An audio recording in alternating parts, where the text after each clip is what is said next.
ser com reflorestamento, ótimo. Ah, mas isso danifica o solo. Não, peraí, tudo bem. Eucalipto danifica o solo, tudo bem. Então para de consumir açúcar, porque cana também. Para de comer pãozinho de trigo, a monocultura também. Se danifica o solo, qualquer atividade humana tem impacto. Tem que minimizar ela com melhorias tecnológicas, entendeu? Mas daí não, o cara, ele pressupõe uma idade de ouro. Ah, que no passado era melhor, no passado... Cara, no passado era melhor, nos anos 50, nos anos 40, o brasileiro vivia em média de 50 anos. Hoje em dia ele está beirando 70. Em vários países do mundo está nos 80. Como é que vivia melhor? É aquela charge que tem, né, de 2 homens de Neandertal, os primórdios da civilização, conversando numa caverna. Nós comemos só alimento orgânico, caminhamos vários quilômetros por dia, fazemos exercício, respiramos ar puro. Por que a gente vive só 30 anos? Os dados mostram todo mundo os caras estão errados. Mas eles insistem, não. Daí é o seguinte, né? Aí a ideia é que tem algo oculto. Não, que é cachorro. Aí é a teoria da conspiração. A mídia está te enganando. Por isso que eu fico com o pé atrás, com uma certa direita, tem esse mesmo vício de teoria conspiratória. Isso aí já é outro ponto. Tem uma vez que a gente discutiu com o cara como é que era o Juntas lá, né? Cara, sei que você quer. O cara veio com esse papo, assim. Aí a gente, depois de um tempo, quando a gente viu que não dava mais pra contra-argumentar, a gente começou só a tirar sarro. Mas, de minha parte... É assim, ó, a gente tem muita coisa para falar, mas talvez não sei até que horas que... Certo, a gente tem mais 40 minutos, daí então, a gente pode fazer mais uma apresentação. Perguntar à vontade, mas é bem livre, né? Porque daí a gente vai respondendo, falando mais. Eu acho que nessa questão aí, eu acho que uma das coisas que é mais evidente é a crítica que fala da Revolução Industrial, assim. Parece que antes da Revolução Industrial todo mundo, criança, não trabalhava, não existia fome mais, tipo, as mulheres não precisavam acordar cedo para fazer alguma coisa, enfim. E aí veio a Revolução Industrial com os industrialistas destruíram a sociedade e o mundo a partir de então todos os dados caíram e é exatamente o contrário. Eu acho engraçado isso. O que Marx estudou? Estudou Londres e algumas cidades inglesas. Fez a análise dele ali, sujeita passível de erro. Aí ele pega esses dados e diz que isso vale para o mundo e vale para o século vindouro. É isso que o Marx faz. Entendeu? E o que é o procedimento científico? Que pega uma pesquisa e compara com outra. É o peer review, né? Comparação de pares. E se uma coisa destoa muito, eles chamam de cherry point, né? O ponto cereja, porque aquilo é um ponto fora da curva. Então Marx faz um estudo, que é uma cereja, assim, é um ponto isolado, aquilo é estendido por ela, entendeu? Outra coisa que tem no estudo marxista, né? A teleologia objetiva da história. O método da história. Cacete, entendeu? Porque na verdade o cara pega sucessão de modos de produção que ele criou, e ele leva isso para vários lugares do mundo, e deu o seguinte, essa sucessão de modos de produção vai dar um resultado objetivo, que é a história da humanidade e a história da luta de classes. A luta de classes, quando ocorreu, foram lutas através de sindicatos. Na maioria dos casos, sindicatos atuam junto com, pelo menos na América, nos Estados Unidos, né, que são um braço de grandes corporações, porque eles têm interesse que as empresas lucrem mais. Então houve muito mais associação de classes do que luta de classe na história. Aí tu pega, por exemplo, todos esses conflitos mundiais que ocorrem, de base étnica, ou de conflitos entre estados, de novos imperialismos, como o de Vladimir Putin, e etc e tal, e daí tu vai enfiar classe aí.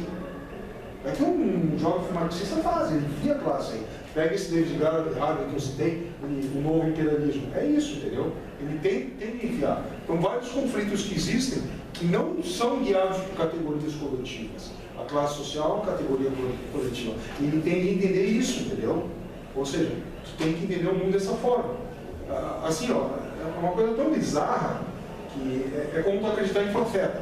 Porque, por exemplo, faz uma previsão. Daqui a 3 dias as ações da Bolsa vão cair, vamos supor, baseado nos dados que tu tem. Provavelmente, se tu for uma pessoa com grande acesso à mídia, as ações da Bolsa cairão no segundo dia, porque vários atores, investidores nacionais vão te ouvir, vai ter que ser do jeito, eu vou tirar antes. Aí as ações da Bolsa caem no segundo dia. Isso é uma previsão onde tu, como sujeito ativo, colocou o dedo na realidade já desviando ela.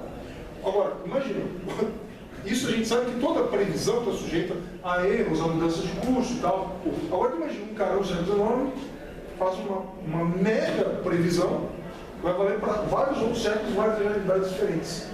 Aqui não parte do princípio de que mesmo que tivesse certo, já está errado, mas mesmo que tivesse certo, só o fato de ele prever isso já daria margem a alterações de percurso, entendeu? Que ele está interferindo na realidade. Outros vão ver, pô, se isso vai acontecer, não vão deixar acontecer, entendeu? Tem isso.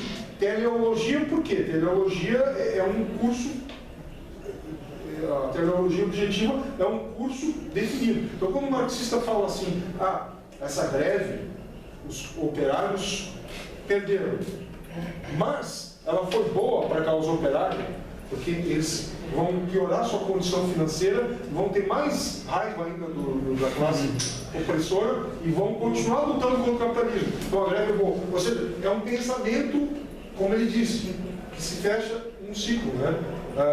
Como se tudo caminhasse para uma superação do sistema. Então, como um congresso de geografia, aqui no Brasil, acho que em Santa Catarina, faz um congresso com o título Globalização e Resistência, ele já está partindo do pressuposto de que a globalização é ruim. Ele não pesquisa dados. Ele não quer saber se na Índia tem problemas, se na Índia está indo até bem, mas ele não quer saber se, por exemplo, 70% da China ainda continua miserável, mas os 30% que estão nas áreas produtivas lá melhorou muito de vida. Ele não pega esses dados. Ele, não, tem que ter alguma coisa errada aqui. Entendeu? E é assim que esses estudos são feitos. Se fosse só um problema de ciclo íntimo da academia, só que daí esses caras reproduzem professores que dão aula no ensino médio, entendeu? E no ensino fundamental. Então, a gente pode entrar no assunto de educação. Eu sou a favor de um currículo mínimo, básico, extremamente restritivo, onde, atualmente, no dado cenário atual, a geografia seja tirada do currículo, na minha opinião, e seja disciplina opcional. Tá? Nada contra ensinar geografia. Tipo assim, quer que eu estude geografia? Beleza. Mas tu não pode querer que o Ministério da Educação e da Cultura imponha esse tipo de ensino a todas as crianças e jovens no Brasil, entendeu? Então, eu sou a favor do ensino básico, enxuto, português e matemática com disciplinas complementares. Na Austrália tirou, né? É a minha opinião. O Japão estuda esse tirado, né? Só um negócio que eu já vi muita gente falando com vocês sobre um pouco mais profunda. O que vocês pensam a respeito de agricultura familiar e comparação com o negócio industrial? O que eu mais vejo aqui é gente do MST pedindo reforma agrária e agricultura familiar e... Olha, eu particularmente acho que deve ser um excelente negócio, assim. Eu gostaria de ter uma pequena propriedade, como paisagem, sabe?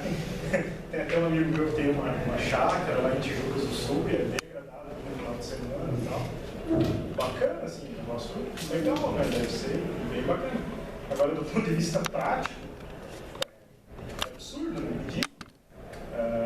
É só você ver o quanto que produz uma grande propriedade de alimento e o quanto que produz um pequeno produtor.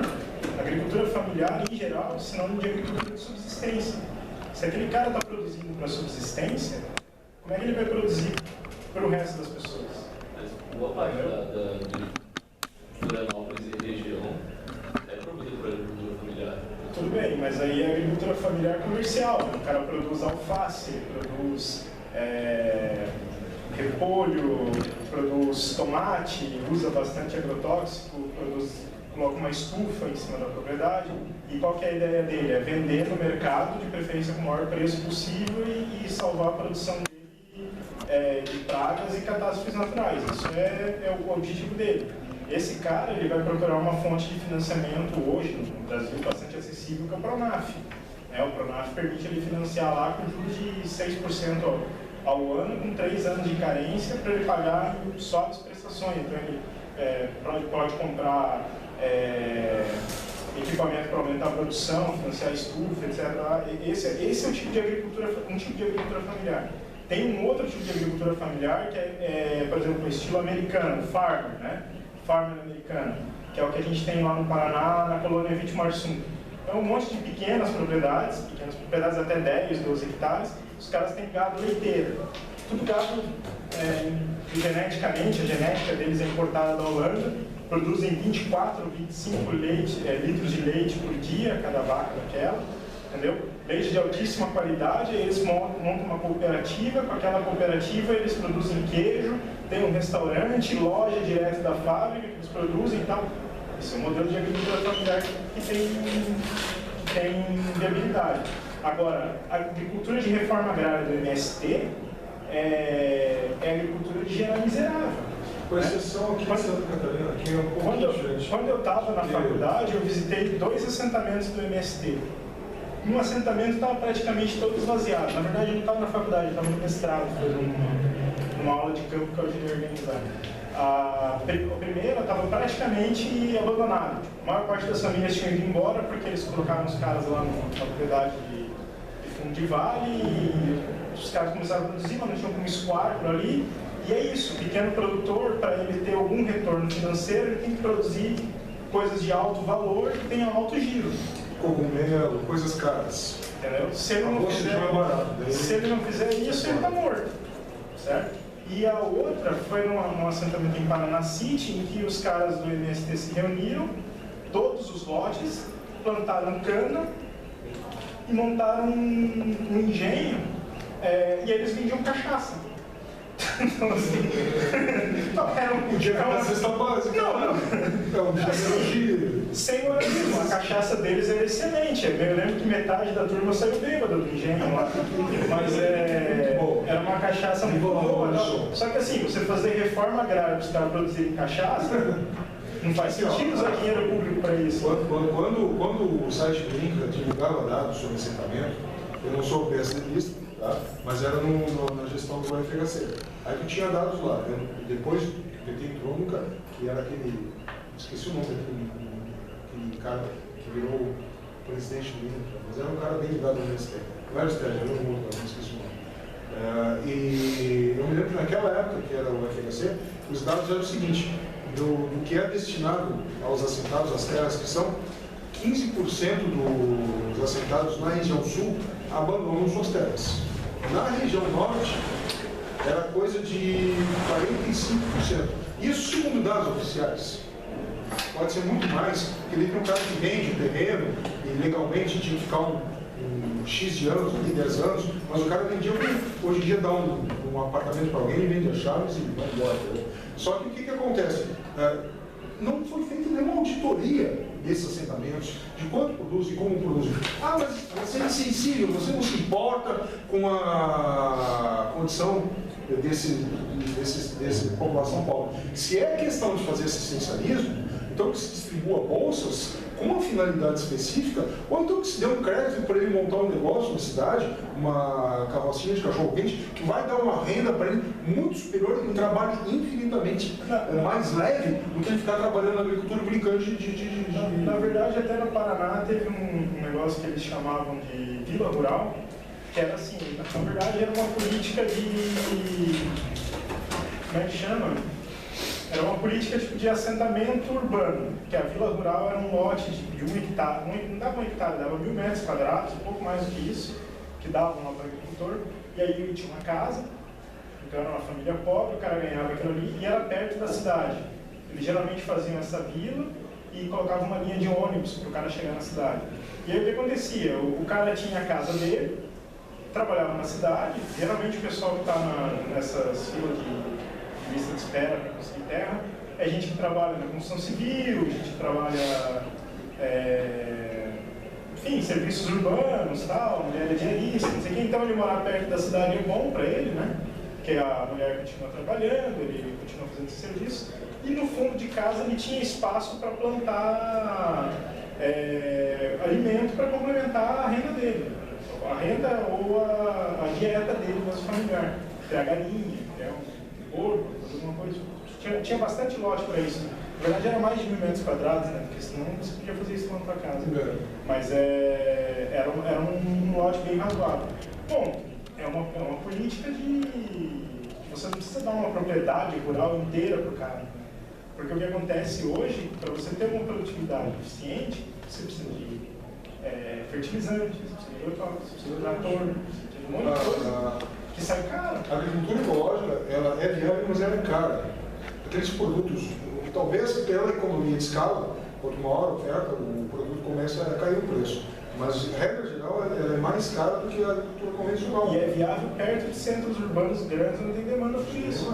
Porque assim, eu vou no mercado, aí a cenoura orgânica, ela é desse tamanhinho, né? E custa R$6 o quilo. E não é garantido ser mais saudável, porque tem várias doenças que são transmitidas por bactérias que têm os produtos naturais, ele tem que passar por uma inspeção. Até tem um texto no livro que fala. Não necessariamente o produto orgânico é mais saudável. Depende também da quantidade de produtos químicos, da qualidade desses produtos químicos, entendeu? E aí você vai comprar a cenoura convencional, ela é desse tamanho aqui e custa R$2 o quilo. Aí você olha assim, cenoura É muito caro esse cenoura convencional, hoje eu vou de cenoura convencional. Né? Meio do mês, tal. Começo do mês ele pega a cenoura orgânica. Então assim, tem que ser numa cidade grande que as pessoas têm renda. Tipo, você não vai conseguir vender cenoura orgânica lá tipo, no interior do Paraná, talvez no interior de Santa Catarina, que tenha gente com bastante renda para consumir isso, mas eu acho que não. Não é um estado tão rico assim também. Né? E no interior da Suíça, provavelmente tem, né? Mas isso é meio caro, exportar cenoura para a Suíça com a logística que a gente tem no Brasil. Essa agricultura mais ecologicamente correta, digamos assim, eu não gosto de usar a palavra ecologia, porque ecologia é ciência, entendeu? Mas ambientalmente, não falo do ponto de vista de ambientalista, ela funciona com subsídio. A França funciona com subsídio. Os produtos dela são vendidos em primeiro lugar para o mercado da União Europeia. E por isso que os produtos brasileiros têm menos penetração lá. Eles são sobretaxados, entendeu? Até na França tem uma crítica muito forte que se faz a isso, que o francês ele faz política de paisagem. Né? Ele faz política agrícola. Porque o que acontece? Você vai na Europa, lá, não sei se alguém aqui já foi na Europa, já viajou na Europa. Você viaja na Europa de trem lá e vai andando no interior da Europa, né? Você olha pela paisagem, pela janela do trem. Nossa, aquele lugar bonito, né? Aqueles campos maravilhosos, tal, não sei o quê. Bom, se eles acabassem com o subsídio, o que ia acontecer? Ia tudo virar floresta, né? Ia todo mundo morar na cidade, e eles iam comprar todo o produto daqui do Brasil. A gente não ia mais ter problema com o pobre aqui, porque os agricultores pobres iam estar tudo vendendo para a Europa, preço caríssimo. Australiano, né? canadense, E a gente ia comer só coisa barata, porque o que é mais caro é tudo sendo vendido como europeu. Basicamente ia ser isso que ia acontecer. Né? Mas o europeu gosta daquela paisagem tanto que ele dá 40% da renda dele para o Estado subsidiar o cultivo de paisagem. É um Estado corporativista. Uma coisa tão absurda que você lembra do José Bové, que é aquele cara que virou herói aqui na época do Fórum Social Mundial, anos atrás. Esse cara era um produtor de queijo de cabra na França. Ficou indignado com os Estados Unidos, porque os Estados Unidos teve uma querela comercial lá com a França. A França boicotou o hambúrguer deles, e daí os Estados Unidos retaliou, não importando ou sobretaxando lá uns queijos franceses. E esse José Bové era um produtor de queijo de cabra que foi prejudicado por causa dessa retaliação americana a uma imposição tarifária lá na França com os Estados Unidos, que vive nessas guerrinhas comerciais, como o Brasil já teve com o Canadá, por conta dos aviões, etc. Aí esse cara pegou uma chave e, para descontar, vou ligar para os Estados Unidos, foi numa lojinha do McDonald's lá na cidadezinha dele na França, e pegou e arrebentou o cara virou o herói dos babacas aqui, né? Só que o cara, ele realmente fez isso não porque ele é contra a globalização, mas porque ele queria vender o produto dele para os Estados Unidos. É o contrário, mas aqui virou o herói anti-globalização, para ter noção de como os babacas esquerdistas aqui, eles entendem globalização. Globalização para eles é o Estado americano se impondo, e não o comércio mundial cada vez mais destravado. Os caras têm um erro conceitual, né? Porque na verdade eles elegem como herói um cara que queria globalização, se viu prejudicado e cometeu um ato insano. Chegou aqui, influenciou os babacas do MST, lá em Porto Alegre, né? E a Via Campesina, e entra numa fazenda experimental da Monsanto, onde tem décadas de pesquisa com produtos transgênicos, e num dia da mulher, não sei o que, aí eles vão nada a ver uma coisa com a outra, vão lá e destroem essa fazenda, entendeu? Então, quer dizer, e regra geral, são movimentos subsidiados pelo nosso Estado. Esse que é o problema, né? Dinheiro, porque o MST recebe dinheiro, entende? Como que recebe? Os poucos jornalistas... Pelo nosso Estado ou pela gente, né? Desculpa, falha. Estou assistindo demais a Disney. Então, mas o MST ele recebe dinheiro de